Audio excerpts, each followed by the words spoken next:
আমাদের ছোটবেলা দেখেছি মেইনলি কাপড়ের ব্যবসা পুরুষ কেন্দ্রিক ছিল। তো ছোটবেলা থেকে ওরকম করে আমি আমার পোশাক যখন আমি নিজে ভ্যালু অ্যাড করতাম, তখন আমার কাজিনরা ওগুলো করতে করতে একটা টাইম আমার কাজিনরা আমাকে ডাকতো চুমকি আপা, মানে মজা করে এরকম করে ডাকতো। এটা একটা আমার একটা মজার স্মৃতি বলতে পারেন। আমি যে কখনো ব্যবসা করব বা বিজনেসম্যান হব এরকম ইচ্ছা ছিল না, তবে আমি ছোটবেলা থেকে আমার পোশাক আমি নিজে ডিজাইন করতে পছন্দ করতাম। এখন যেরকম উদ্যোক্তা ফ্রেন্ডলি একটা পরিবেশ, আমার আসলে উদ্যোক্তা লাইফে এরকম কোনো করুণ স্মৃতি, আমার উদ্যোক্তা হওয়ার পেছনে এটার কোনো রকম এরকম কোনো গল্প নাই।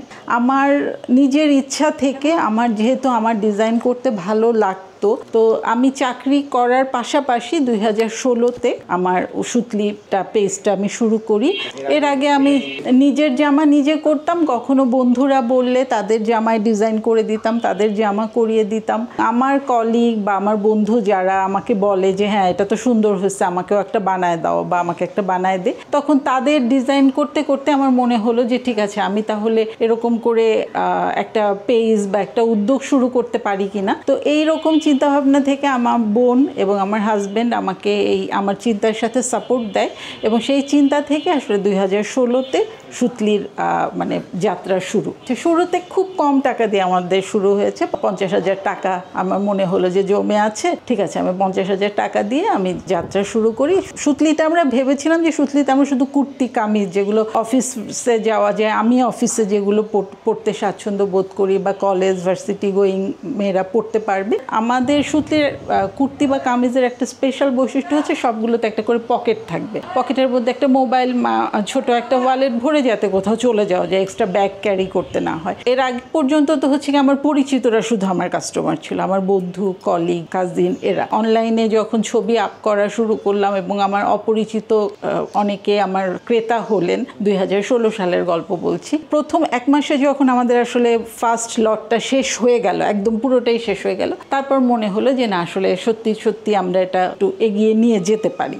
2017 আসলে আমাদের এরকম করে গিয়েছে।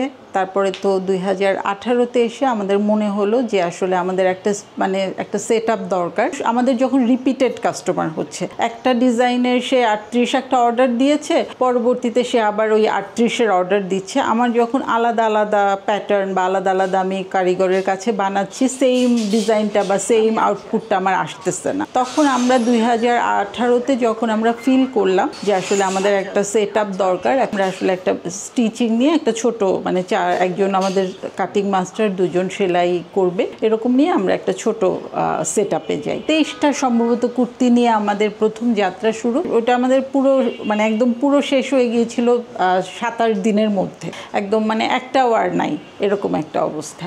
যখন আমি শুরু করেছি আমাকে সাপোর্ট দিয়েছে 2 জন, যাদের কথা না বললেই না, সেটা হচ্ছে আমার বোন, একমাত্র বোন, আর আমার হাজব্যান্ড। তো আর এই পর্যন্ত আমরা যেমন ওরকম করে আমরা লাইভ করি না, আমাদের ওরকম করে আমরা মডেল শ্যুট ফটোগ্রাফি আমরা করতে চাই না। আমরা চাই যে ক্রেতা যেরকম প্রোডাক্টটা দেখছে সে সেরকমটাই কিনে নিক। মডেল ফটোগ্রাফিতে আসলে এত এডিটিং বা এত জিনিস এত বেশি ওটা মানে চেঞ্জ হয়ে যায়, তখন ক্রেতা পেয়ে যাতে তার মন খারাপ না হয়। কুর্তি দিয়ে বা কামিজ দিয়ে আমাদের পথ চলা শুরু হলেও 2018-তে এসে আসলে সুতলিতে আরও অনেক কিছু অ্যাড হয়, এবং তখন আমরা কারখানাটাকে আরেকটু বড় করি। 2018 শেষে এসে একই কারিগর তো সব বানাতে পারে না। আমি বিসিকে এবং এসএমই ফাউন্ডেশনে 2টা ট্রেনিং করি লেদার অ্যান্ড জুটের উপরে।